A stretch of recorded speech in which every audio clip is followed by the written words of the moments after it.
Okay, तुम्हाला YouTube video send केलेली आहे, ते यूट्यूब व्हिडिओ सबस्क्राईब करा. ओके, यूट्यूबला सबस्क्राईब करा माझ्या चॅनलला, म्हणजे तुम्हाला ज्या लेटेस्ट व्हिडिओ मिळतील त्या तुम्हाला मिळत जाते. म्हणजे मी ज्या व्हिडिओ अपलोड करेन त्या तुम्हाला मिळत जातील.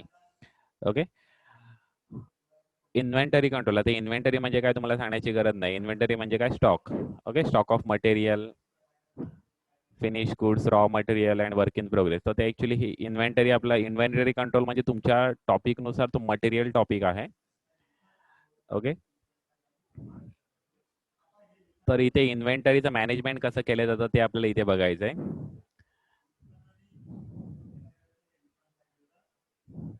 आता डेफिनेशन वगैरे काय रीड करत नाही आहे ॲक्च्युली, कारण डेफिनेशन तुम्हाला ते ऑलरेडी माहिती आहे, म्हणजे त्याच्यामध्ये काय विशेष असं सांगण्यासारखं नाही आहे ॲक्च्युली. ओके, आता इन्व्हेंटरीमध्ये ना कॉस्ट ऑफ इन्व्हेंटरी. आता इन्व्हेंटरीच्या कॉस्टमध्ये ना इथे कोणत्या कोणत्या कॉस्ट इन्क्लूड असतात. Ordering cost, stockout cost, acquisition cost, startup quality cost, या मेन्शन केलेल्या कॉस्ट आहेत. मी थोडक्यामध्ये सांगतो ते काय आहे ते. ऑर्डरिंग कॉस्ट म्हणजे जेव्हा तुम्ही मटेरियल जेव्हा ऑर्डर करता, जेव्हा तुम्ही परचेसेस करता, तेव्हा ते ऑर्डरिंग कॉस्ट त्याची होते. म्हणजे काही ऑर्डर करण्यासाठी तुम्हाला कॉस्ट लागतं, म्हणजे त्याचं ट्रान्सपोर्टेशन असेल, ओके, किंवा त्याच्यामध्ये ट्रान्झिट इन्शुरन्स असेल, या गोष्टी त्या ऑर्डरिंग कॉस्टमध्ये इन्क्लूड असणार आहेत. ओके, नेक्स्ट कॉस्ट मेन्शन केले स्टॉकआउट कॉस्ट. म्हणजे तुमचं कधी जे मटेरियल आहे ते मटेरियल कधी रिड्यूस झालं, म्हणजे खूप कधी कमी झालं, की त्यामुळे प्रोडक्शन सुद्धा तुमचं स्टॉपेज झालं, तर ते झाल्यामुळे जी तुम्हाला कॉस्ट इन्कर्ड होऊ शकते ती कॉस्ट या स्टॉकआउट कॉस्टमध्ये इन्क्लूड केलेली आहे. ओके, म्हणजे बऱ्याच वेळेस काय होतं की आपलं जे मटेरियल आहे तसं व्हायला नको ॲक्च्युली, पण कधी तसं झालं तर तुम्हाला जी कॉस्ट इन्कर्ड होईल ती कॉस्ट म्हणजे stockout cost. Next cost mention केली ॲक्विजिशन कॉस्ट. आता ॲक्विजिशन कॉस्ट म्हणजे तुम्हाला जे मटेरियल परचेस करण्यासाठी जी कॉस्ट लागते ती म्हणजे ॲक्विजिशन कॉस्ट. ओके, आणि लास्ट कॉस्ट मेन्शन केली आहे ती म्हणजे स्टार्टअप क्वालिटी कॉस्ट. म्हणजे तुम्ही मटेरियल परचेस केलं ते डायरेक्ट तुम्ही यूज करायला घेत नाही. ओके, तर तुमचं ते क्वालिटी चेक केलं जातं की ते जे मटेरियल आपण ज्या क्वालिटीचं परचेस केलं त्याच क्वालिटीचं ते मटेरियल रिसीव्ह झालेलं आहे की नाही, ती क्वालिटी चेक केली जाते. तर ती क्वालिटी चेक करताना जी कॉस्ट होते, इन्कर्ड होते, ती कॉस्ट म्हणजे स्टार्टअप क्वालिटी कॉस्ट. अशा कॉस्ट ऑफ इन्व्हेंटरीमध्ये इन्क्लूड होतात. आता कॉस्ट ऑफ इन्व्हेंटरीमध्ये इन्क्लूड कुठल्या कुठल्या गोष्टी होतात हे यांनी बायफर्केशन दिलेलं आहे. Ordering cost, stockout cost, acquisition cost आणि स्टार्टअप क्वालिटी कॉस्ट.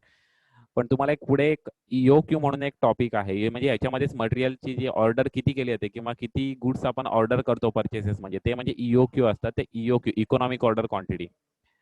तर तिथे तुम्हाला इन्व्हेंटरी कॉस्टमध्ये तुम्हाला 3 गोष्टी कन्सिडर करायच्यात. जी मटेरियलची ॲक्विजिशन कॉस्ट म्हणजे material cost, second ordering cost आणि third carrying cost. Okay, carrying cost म्हणजे मटेरियल तुम्ही गोडाऊनमध्ये स्टोअर करून ठेवता, तर स्टोअर करण्यासाठी जे तुम्हाला खर्च होतात, म्हणजे ते रेंट असेल त्या गोडाऊनचं किंवा स्टोअर कीपरची सॅलरी असेल, ह्या ज्या गोष्टी तुम्हाला इन्कर्ड होतात त्या गोष्टी आपली इन्व्हेंटरी कॅरिंग कॉस्ट असते. म्हणजे ते गुड्स आपल्याला कॅरी करण्यासाठी किंवा गुड्स आपण सांभाळून ठेवण्यासाठी आपल्याला जी कॉस्ट इन्कर्ड होते ती म्हणजे इन्व्हेंटरी कॅरिंग कॉस्ट. अशा इन्व्हेंटरीमध्ये 3 कॉस्ट इन्क्लूड होतात. एक फर्स्ट आहे मटेरियल कॉस्ट म्हणजे ॲक्विजिशन कॉस्ट, सेकंड आहे ऑर्डरिंग कॉस्ट म्हणजे ते ट्रान्सपोर्टेशन वगैरे चार्ज ऑर्डर करण्यासाठी जी कॉस्ट इन्कर्ड होते ती ऑर्डरिंग कॉस्ट, आणि third carrying cost. Carrying cost म्हणजे जी जे मटेरियल तुम्ही किंवा जे परचेस केलेलं तुम्ही जे स्टोअर्स आहेत, जे मटेरियल आहे, जे परचेसेस आहेत ते तुम्ही स्टोअर करण्यासाठी जे काही एक्सपेन्स होतात ते म्हणजे कॅरिंग कॉस्ट. म्हणजे तुम्ही ती सांभाळून ठेवण्यासाठी जे एक्सपेन्सेस होतात ते म्हणजे कॅरिंग कॉस्ट.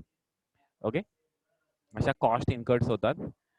नेक्स्ट आता मटेरियल परचेस करण्यासाठी ॲक्च्युली काही स्टेप्स आहेत, त्या स्टेप्स आपण फक्त बघणार आहोत.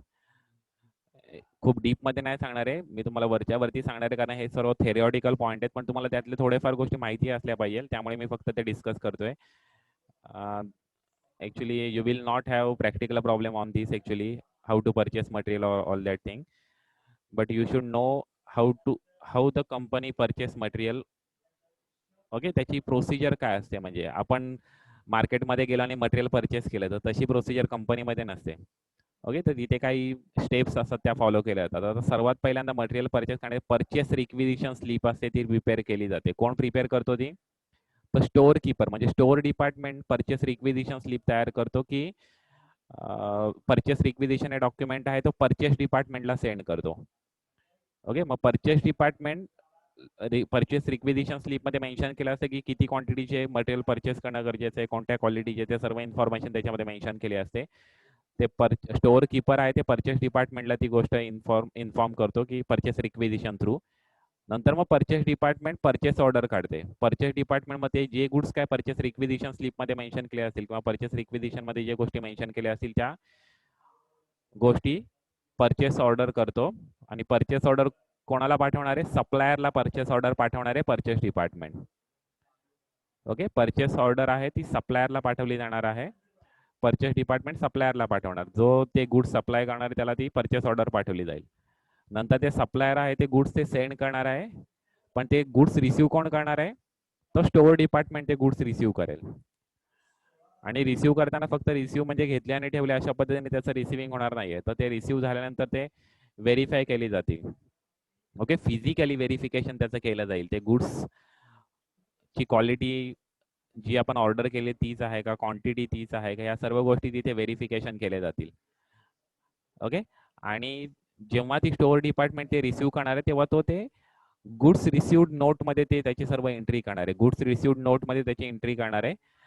आणि ती GR नोट बघा, तुम्हाला बऱ्याच वेळेस म्हणजे FY BCom ला तुम्हाला फिफो आणि लिफो मेथडचे प्रॉब्लेम होते. फिफो आणि वेटेड ॲव्हरेज मेथडचे, तेव्हा तुम्हाला GR नोट नंबर तिथे मेन्शन होत होता.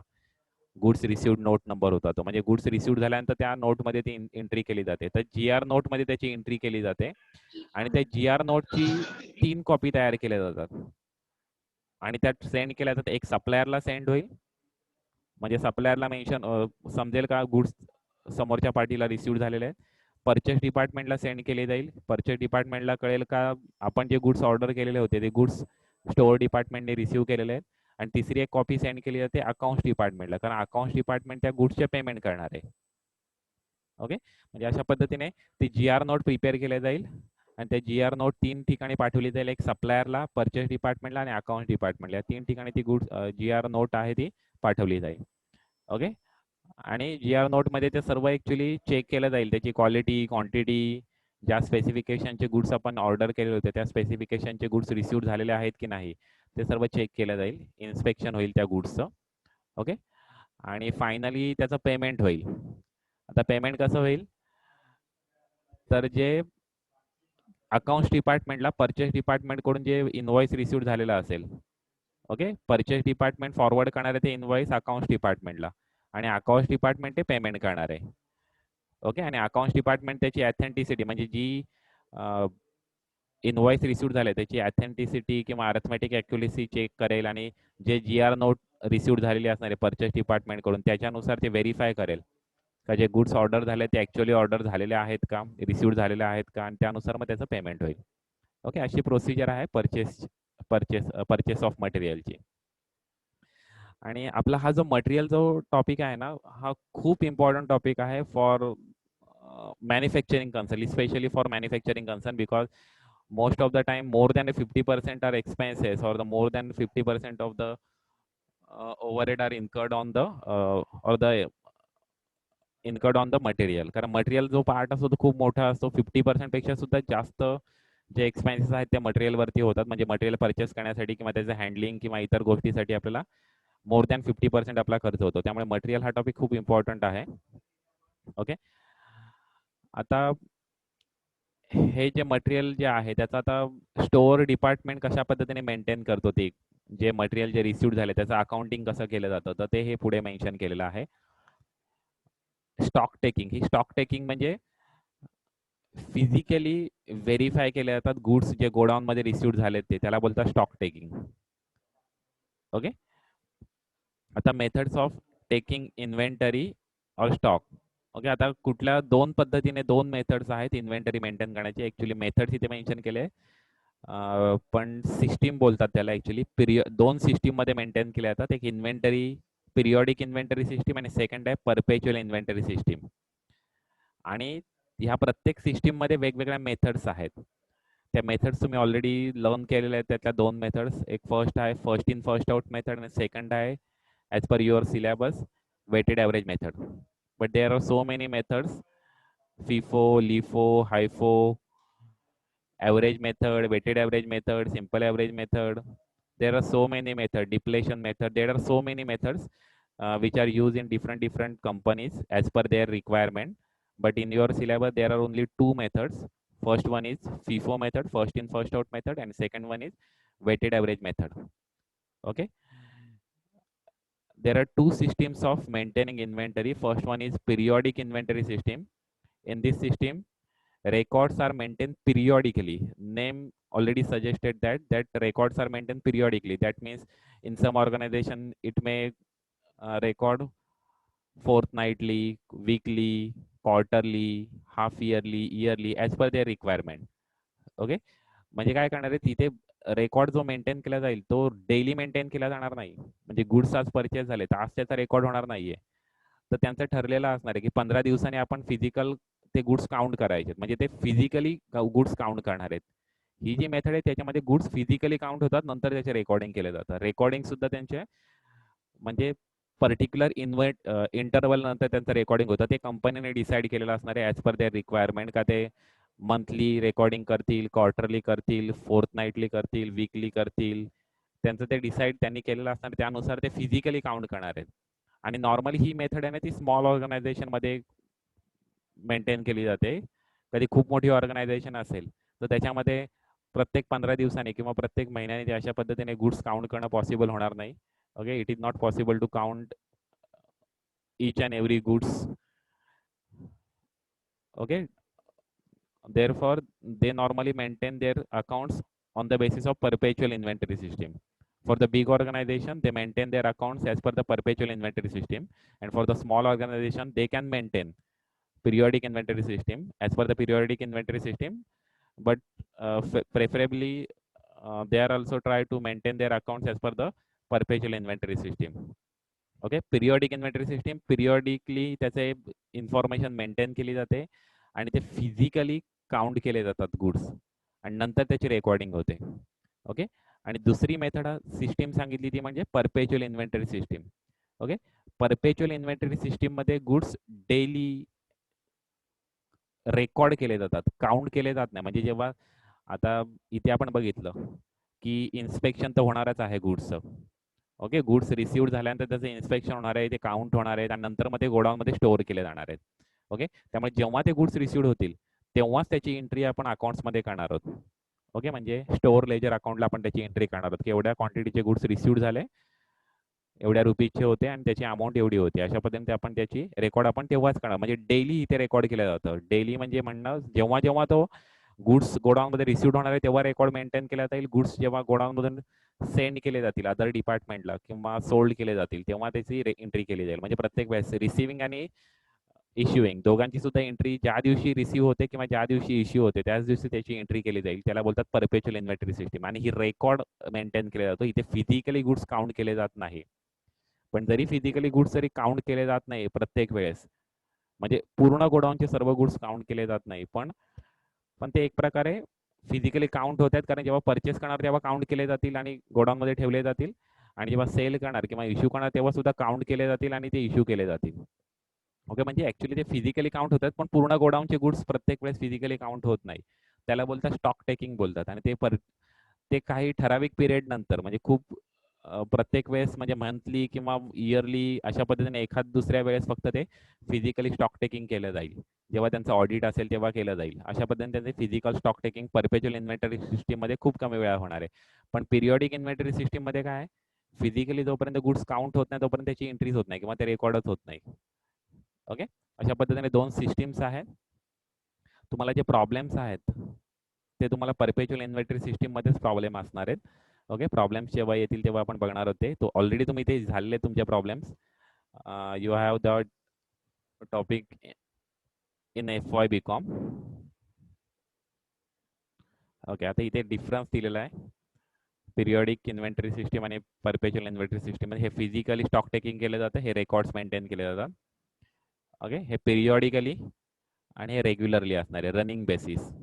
ओके, म्हणजे डेली जेव्हा जेव्हा ते गुड्स रिसिव्ड होणार तेव्हा एंट्री होणार, जेव्हा इश्यू होणार तेव्हा एंट्री होणार. म्हणजे रनिंग बेसिस जेव्हा होणार तेव्हा ते एंट्री होणार आहे. आणि इथे कंट्रोल बेसिस प्रोव्हाइड होत नाही, पण इथे कंट्रोल बेसिस प्रोव्हाइड होतं. इन्व्हेस्टिगेशन आणि डिस्क्रिपन्सी प्रत्येक वेळेस फाइंड आउट केली जाऊ शकते इन परपेच्युअल इन्व्हेंटरी सिस्टीममध्ये. ही मेथड आहे ती इकॉनॉमिकल आहे, म्हणजे एक्सपेन्सिव्ह नाही आहे, पण ती फक्त स्मॉल ऑर्गनायझेशनमध्येच अडॉप्ट केली जाऊ शकते. Because it is not possible to count each and every goods every time in the big organisation. Okay, ही एक्सपेन्सिव्ह मेथड आहे, कारण की रेकॉर्ड आपल्याला मेंटेन करावा लागतो, कंटिन्युअसली मेंटेन करायला लागतो. ही कंटिन्युअस मेथड आहे, त्यामुळे इथे आपला रेकॉर्ड कंटिन्युअसली मेंटेन करण्यासाठी आपल्याला जास्त एक्सपेन्सिव्ह मेथड आहे, पण तिचे बेनिफिट्स खूप जास्त आहेत, त्यामुळे हीच मेथड जास्त करून यूज केली जाते. ओके. आता मटेरियल कंट्रोल नेक्स्ट पॉइंट आहे. Inventory control, material control. Okay, techniques कोणत्या यूज केले जातात. आता मटेरियल कंट्रोलमध्ये ॲक्च्युली मटेरियल हा इम्पॉर्टंट पार्ट का आहे, कारण की तुम्ही बघितलं तर more than 50%, most of the manufacturing concern, more than 40% or more than 50% are incurred on the material. Okay, expenses are incurred on the material. So it is necessary to maintain the material in proper way. There should not be stock out situation, or there should not be such situation that goods are more than sufficient, or more than sufficient goods are in the go down. Okay, it is difficult to handle that goods. Then we should control the material in such a way that the goods in the godown should not be surplus or deficit condition. Okay, कधी surplus जरी झाले तरी सुद्धा ते maintain करण्यासाठी, ते carry करण्यासाठी आपल्याला खूप जास्त कॉस्ट इन्कर्ड होऊ शकते. आणि कधी डेफिसिट झाले, कधी आपले गुड्स कधी गोडाऊनमध्ये कधी कमी झाले, तर आपले प्रोडक्शन स्टॉपेज होईल, आणि प्रोडक्शन स्टॉपेज झालं तर त्याचे जे कॉस्ट आहे ती खूप जास्त इन्कर्ड होऊ शकते. मग त्याच्यासाठी इमर्जन्सी परचेस करावे लागतात. मग ते कुठल्याही प्राईजला असेल त्या प्राईजला आपले इमर्जन्सी परचेस करावे लागतात. आपले जे सेल्स आहेत ते आपल्या स्टॉप होऊ शकतात, सेल्स ऑर्डर आपल्या कॅन्सल होऊ शकतात. ओके, म्हणजे खूप क्रिटिकल कंडिशन होऊ शकते कधी गोडाऊनमध्ये कधी गुड्स कधी राहिले नाही तर. ओके, त्यामुळे आपल्याला मटेरियल कंट्रोल आपल्या अशा पद्धतीने करणं गरजेचं आहे की गोडाऊनमधले जे गुड्स आहे, कारण मटेरियलची 50% कॉस्ट आहे टोटल ऑर्गनायझेशनच्या कॉस्टमधली, एक्सपेन्सेसमधली. ओके, ती कधी तुम्ही प्रॉपरली मॅनेज केली नाही तर खूप लॉस होऊ शकतो. त्यामुळे सफिशियंट स्टॉक आपल्याला गोडाऊनमध्ये मेंटेन करायचा आहे, सो एज टू आपलं जे प्रोडक्शन आहे ते आपलं कंटिन्युअस प्रोडक्शन आपलं राहील, आणि गोडाऊनमध्ये जास्त सुद्धा गुड्स राहणार नाही की ते खराब होऊन जातील. नाही तर असं पण होणार की गोडाऊनमध्ये तुम्ही खूप परचेस करून ठेवले आणि ते गुड्स खराब झाले. ओके, किंवा खराब होणं ही तर एक एक गोष्ट झाली, पण दुसरी अजून एक गोष्ट असते की तुम्ही कधी गोडाऊनमध्ये उगाच कधी साठवून ठेवले गुड्स, जे परचेस करण्यासाठी तुम्हाला कॉस्ट लागलेली आहे ते प्रोडक्शन स्टॉप, तुमचं जे फंड आहे तो ब्लॉक होऊन राहतो. तुमचा जो फंड आहे त्या पर्चेसेसमध्ये ब्लॉक होऊन राहणार, म्हणजे त्या मटेरियलमध्ये गुड्स ब्लॉक होऊन राहणार. म्हणजे तुम्हाला मटेरियल रिक्वायर्ड आहे सप्टेंबरमध्ये आणि तुम्ही परचेस करून ठेवले जानेवारीमध्ये, तर ते 9 महिन्याचं जे तुमचं जे फंड आहे त्या मटेरियलमध्ये ब्लॉक होऊन राहणार. ओके, त्यामुळे फंड सुद्धा इथे ब्लॉक होऊ शकतात. सफिशियंट मटेरियल असणं गरजेचं आहे, कारण की तुमचं प्रोडक्शन स्टॉपेज होणं, प्रोडक्शन स्टॉप होऊ नये. ओके, त्यामुळे हे खूप इम्पॉर्टंट आहे तुमचं मटेरियल कंट्रोल करणं. ओके, आता इथे ऑब्जेक्टिव्ह दिलेले आहेत ॲक्च्युली, एकदा रीड करून घ्या. Maintain continuous supply, avoid over stock taking. Okay, minimum quantity at reliable price आपल्याला परचेस करता यावी, टोटल कॉस्ट आपली मिनिमाइज व्हावी, वेस्टेज स्टॉपेज हवे किंवा avoid of wastage. Okay, maintain up to date stock level. या सर्व ऑब्जेक्टिव्ह आहेत मटेरियल कंट्रोलच्या. आता इथे टेक्निक्स प्रोव्हाइड केलेले आहेत. ॲक्च्युली वर्ड्स ॲक्च्युली वेगवेगळे यूज केलेले आहेत. इथे 3 गोष्टी आहेत, 3 टेक्निक्स यूज केल्या जातात की ॲक्च्युली इथे फक्त 3च दिलेले आहेत, अजून सुद्धा अनेक टेक्निक्स आहेत. Reorder point. Okay, reorder point म्हणजे काय केलं जातं की त्या पर्टिक्युलर पॉइंटला गुड्स म्हणजे रीच झाले, त्या पर्टिक्युलर पॉइंटचे गुड्स आले का आपण नवीन ऑर्डर आपण प्लेस करणार आहोत, त्याला बोलणार आहेत आपण रिऑर्डर पॉइंट. म्हणजे समजा आपल्या गोडाऊनमध्ये गुड्स कॅपॅसिटी आपली 1000 गुड्स स्टोअर करण्याची कॅपॅसिटी आहे, पण आपल्याला असं आढळलं की आपल्याला जेव्हा गोडाऊनमध्ये 200 गुड्स राहतात किंवा 300 गुड्स राहतात, तेव्हा आपल्याला मटेरियल ऑर्डर करणं गरजेचं आहे. Otherwise we will be in critical condition, और our production will be stop. Okay, therefore we need to purchase on the particular point of time. Okay, we need to make purchase order on a particular point of time. That point of time is reorder point. म्हणजे ज्या लेवलला किंवा ज्या पॉइंटला तुम्ही ते goods order करणार आहात, त्या पॉइंटला आपण बोलणार आहोत रिऑर्डर पॉइंट. ओके, नेक्स्ट आपल्याला मेन्शन केलेलं आहे economic order quantity. Economic order quantity, त्या रिऑर्डर पॉइंटला जी क्वांटिटी ऑर्डर केली जाते त्यालाच आपण बोलणार आहोत इकॉनॉमिक ऑर्डर क्वांटिटी. म्हणजे किती क्वांटिटी तुम्ही ऑर्डर करणार आहात ती क्वांटिटी इकॉनॉमी. कारण की नॉर्मली तुम्ही अशाच पद्धतीने बघणार का जी मिनिमम कॉस्टमध्ये जी आपल्याला क्वांटिटी ऑर्डर करता येईल किंवा जी आपल्याला परचेसेस करता येतील, ते आपण परचेसेस नॉर्मली सर्वच जण करण्याचा प्रयत्न करणार तर ती आहे म्हणजे इकॉनॉमिक ऑर्डर क्वांटिटी. ओके, जी क्वांटिटी तुम्ही रिऑर्डर करणार ती म्हणजे इकॉनॉमिक ऑर्डर क्वांटिटी असली पाहिजे. ओके, प्रत्येक वेळेस असेलच असं नाही, ती असली पाहिजे ऍक्च्युली. कारण त्याच्यामध्ये सुद्धा काही ॲझम्पशन्स आहेत इकॉनॉमिक ऑर्डर क्वांटिटी जॉब काही याच्यावरती आपल्याला क्वेश्चन्स आहेत. इकॉनॉमिक ऑर्डर क्वांटिटीवरती आपल्याला प्रॅक्टिकल प्रॉब्लेम्स आहेत. एक फॉर्म्युला आपल्याला प्रोव्हाइड केलं, त्या फॉर्म्युल्यामध्ये आपल्याला ते जे काही इन्फॉर्मेशन दिली ती मेन्शन करायची, आपल्याला इकॉनॉमिक ऑर्डर क्वांटिटी आपल्याला फाइंड आउट होते. म्हणजे त्या तेवढी क्वांटिटी आपण परचेस केली प्रत्येक ऑर्डरमध्ये तर आपल्याला जी कॉस्ट लागेल ती मिनिमम लागेल. ओके, तर अशी आपल्याला इकॉनॉमिक ऑर्डर क्वांटिटी आहे. नेक्स्ट आहे एबीसी अनालिसिस. हे एबीसी अनालिसिस ही टेक्निक्स आहे तुमचे मटेरियल मेंटेन करण्याची. आता एबीसी अनालिसिसमध्ये ए, बी आणि सी अशा 3 कॅटेगरीमध्ये गुड्स डिवाइड केले जातात. ओके, 3 कॅटेगरीमध्ये गुड्स डिवाइड केले जातात.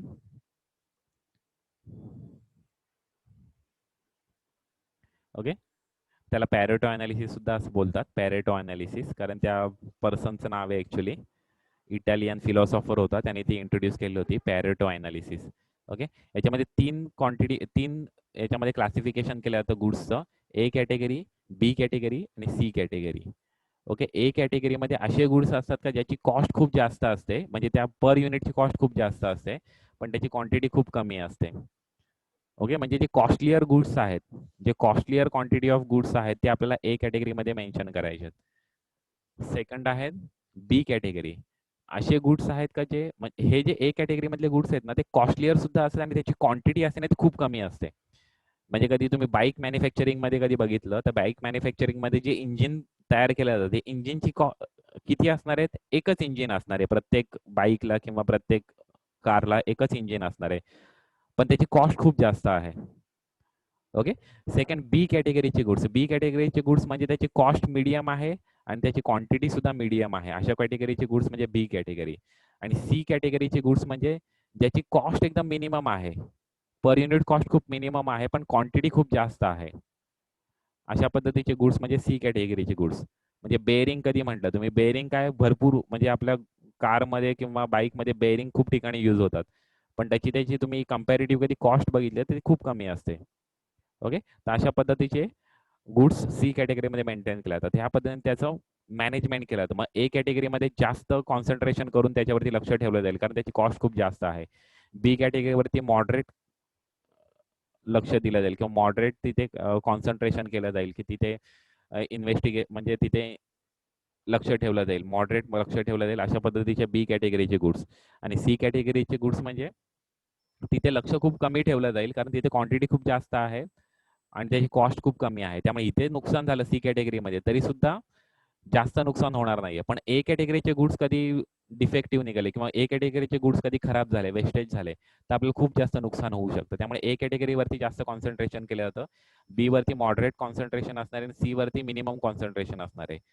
ओके, अशा पद्धतीने तिथे गुड्स कॅटेगराईज केले जातात आणि ते मेंटेन केले जातात. ओके, ते ॲडव्हान्टेज डिसॲडव्हान्टेजेस वगैरे दिलेले आहेत तिथे. ॲक्च्युअली सिलेक्टिव्ह कंट्रोल आहे, कंट्रोल इन्व्हेंटरीज, ॲब्सोल्यूट स्टॉक आपण मेंटेन म्हणजे होऊ देऊ म्हणजे आपण ते लक्ष देऊ शकतो त्याच्यावरती. ते होऊ नये म्हणून त्याच्यासाठी आपण प्रयत्न करू शकतो. क्लिरिकल कॉस्ट आहे ती कमी होऊ शकते कारण की तुम्ही पर्टिक्युलर जे लेस क्वांटिटीवाले गुड्स आहेत त्याच्यावरती जास्त कॉन्सन्ट्रेशन करताय आणि जे जे जास्त क्वांटिटीचे गुड्स आहेत तिथे जास्त कॉन्सन्ट्रेशन करत नाही कारण त्याची कॉस्ट सुद्धा कमी आहे. त्यामुळे तिथे तुमचं क्लिरिकल कॉस्ट आहे, ओके, ती कमी होऊ शकते. ओके, अशा पद्धतीने ॲक्च्युअली एबीसी अनालिसिस आहे. एबीसी अनालिसिस वरती ना तुम्हाला थेरिओटिकल एक शॉर्ट नोट वगैरे सुद्धा येऊ शकते एबीसी अनालिसिस वरती. इकॉनॉमिक ऑर्डर क्वांटिटी वरती सुद्धा येते ॲक्च्युअली शॉर्ट नोट वगैरे. पण म्हणजे दोन्ही इम्पॉर्टंट आहे, असं नाहीये की हे इम्पॉर्टंट नाहीये असं, पण तरी सुद्धा economic order quantity, ABC analysis याच्यावरती थेरिओटिकल क्वेश्चन सुद्धा विचारले जाऊ शकतात. बघा, इकॉनॉमिक ऑर्डर क्वांटिटी वरती काही ॲझम्पशन सुद्धा आहेत. हे ॲझम्पशन्स आहेत की तिथे एकच प्रोडक्ट इन्व्हॉल्व असलं पाहिजे, अॅन्युअल युजेस आपल्याला माहिती असले पाहिजे. ओके, आणि जे युजेस आहेत ते evenly spread through out the year पाहिजे, म्हणजे सीजनल सेल्स नको तिथे. सीजनल सेल्स असतील किंवा सीजनल प्रोडक्शन असेल तर आपण ते इकॉनॉमिक ऑर्डर क्वांटिटी तिथे अप्लाय करू शकत नाही. ओके, अम्ब्रेलाचा सेल आहे तो फक्त रेनी सीझन मध्ये होतो आणि तुम्ही कधी वर्षभर कधी ते स्प्रेड केले कधी परचेसेस, तर त्याचा काही उपयोगच नाही. कारण त्या रेनी सीझनच्या आधी तुमचं ते प्रोडक्शन तुमचं झालं पाहिजे. त्यानुसार तुमचं त्याचं प्रोडक्शन करणं गरजेचं आहे. ओके.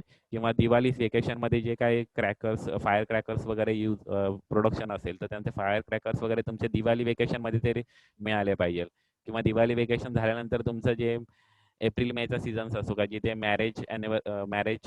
मॅरेजेस वगैरे असतात, तर तेव्हा तुमच्या फायर क्रॅकर्सचा तुमचा सप्लाय झाला पाहिजे. म्हणजे अशा पद्धतीने ते सीझनल सेल्स आहेत. तर सीझनल सेल्स असतील किंवा सीझनल प्रोडक्शनवाले जे गुड्स असतील, त्याला इकॉनॉमिक ऑर्डर क्वांटिटीचा जो फॉर्म्युला आहे तो यूज होणार नाहीये. ओके.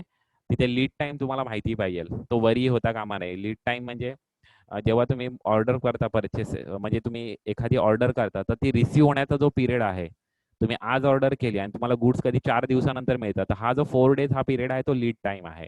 त्याला बोलतात लीड टाइम. ओके.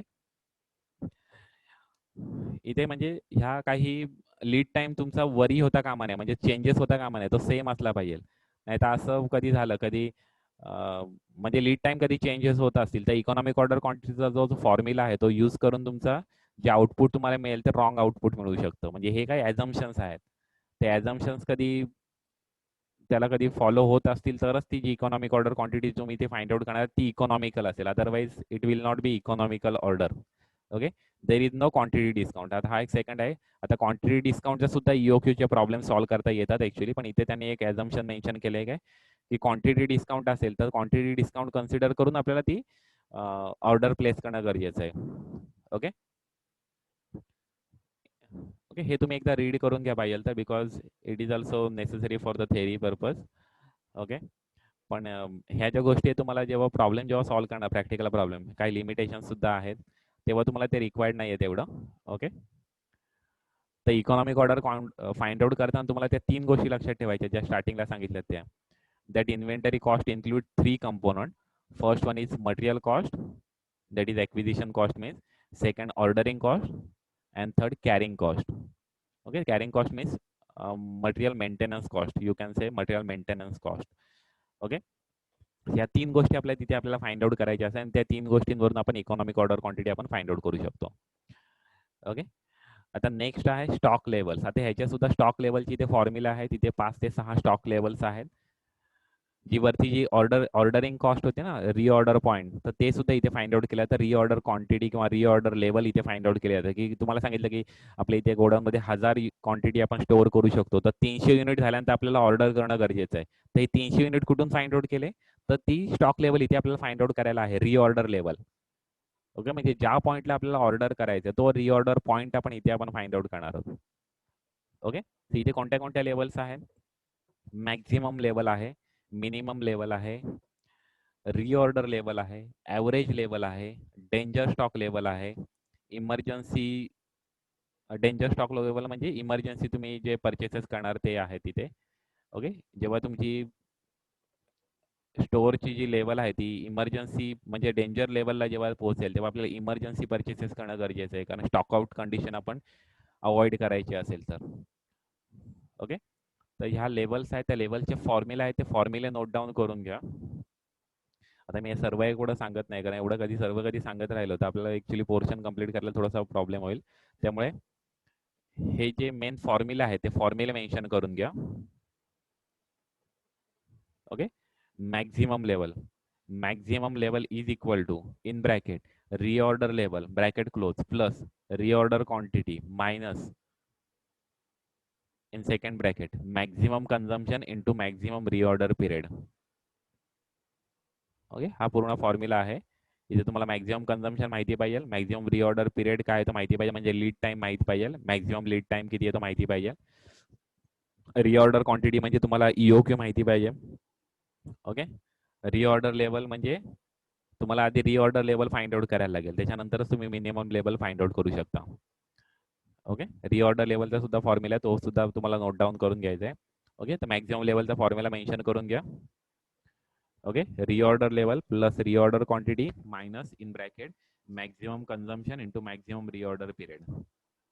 ओके. सर्वात पहिला फॉर्म्युला सॉल्व्ह करताना सर्वात पहिल्यांदा तुम्हाला ब्रॅकेट मधलं सॉल्व्ह करायचं आहे, नंतर मग हे बाकीच्या गोष्टी तुम्हाला ॲडलेस करायच्यात. ओके. आपल्या बॉडमोस्ट सॉल्व्हर इथे फॉलो करायचं आहे. Next minimum level.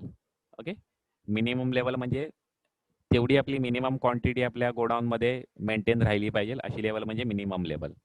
त्याच्या खाली कधी गुड्स गेले तर आपल्याला इमर्जन्सी परचेस करणं गरजेचं होतं. ओके, त्याच्या खाली आपल्या गोडाऊनमध्ये गुड्स गेले नाही पाहिजे अशा पद्धतीने आपल्याला मेंटेन करायचे. त्याचा सुद्धा फॉर्म्युला मेन्शन करून घ्या. मिनिमम लेवलचा फॉर्म्युला आहे reorder level minus average consumption into average reorder period. Okay, reorder level minus average consumption into average reorder period किंवा नॉर्मल रिऑर्डर पिरियड. ओके, हा मिनिमम लेवलचा फॉर्म्युला आहे. नेक्स्ट आपल्याला रिऑर्डर लेवल बघा, प्रत्येक ह्या दोन्ही फॉर्म्युल्यामध्ये तुम्ही बघितलं तर रिऑर्डर लेवल आपल्याला पहिले फाइंड आउट करणं गरजेचं असते. त्यामुळे सर्वात पहिल्यांदा आपल्याला रिऑर्डर लेवलच फाइंड आउट करावे लागते. ओके, रिऑर्डर लेवलचा फॉर्म्युला आहे हा फॉर्म्युला. ॲक्च्युअली दोन फॉर्म्युले आहेत. फर्स्ट फॉर्म्युला आहे minimum level plus normal consumption into normal reorder period. But in this formula you need to know minimum level. If you don't know minimum level, then you can't find out the reorder level by this formula. Okay, so we have second formula as well. Second formula we have maximum consumption into maximum reorder period for calculating reorder level. Maximum consumption into maximum reorder period. 99% problem मध्ये आपल्याला हाच formula use होणार आहे. Second formula maximum consumption into maximum reorder period. Okay, दोन्ही formula mention करून घ्या, पण हा फॉर्म्युला खूप इम्पॉर्टंट आहे. Maximum consumption into maximum reorder period. Okay, next आहे average stock level. Okay, average stock लेवलचा फॉर्म्युला एकदम सिंपल आहे. मॅक्झिमम प्रॉब्लेम मध्ये हा फर्स्ट फॉर्म्युला आहे तोच यूज होतो. Maximum level plus minimum level divide by 2. Okay, आणि सेकंड फॉर्म्युला सुद्धा यूज होऊ शकतो. हा फॉर्म्युला आहे minimum level plus 1/2 of reorder quantity. Okay, हे दोन्ही फॉर्म्युला मेन्शन करून घ्या. Average stock level. नेक्स्ट आहे डेंजर लेवल.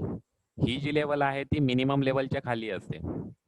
ओके, मिनिमम लेवलच्या खाली आपली डेंजर स्टॉक लेवल असणार आहे. डेंजर स्टॉक लेवलचा हा फॉर्म्युला आहे average rate of consumption into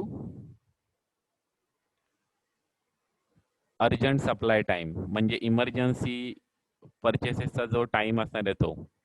okay, emergency lead time जो असणार आहे तो आपल्या इथे मेन्शन करायला लागणार आहे. ॲव्हरेज रेट ऑफ कन्झम्पशन म्हणजे average consumption into emergency time period lead time, तो आपल्या इथे मेन्शन करायला लागणार आहे डेंजर स्टॉक लेवल. त्याच्यासाठी दुसरा फॉर्म्युला आहे normal consumption into maximum reorder period for emergency purchases.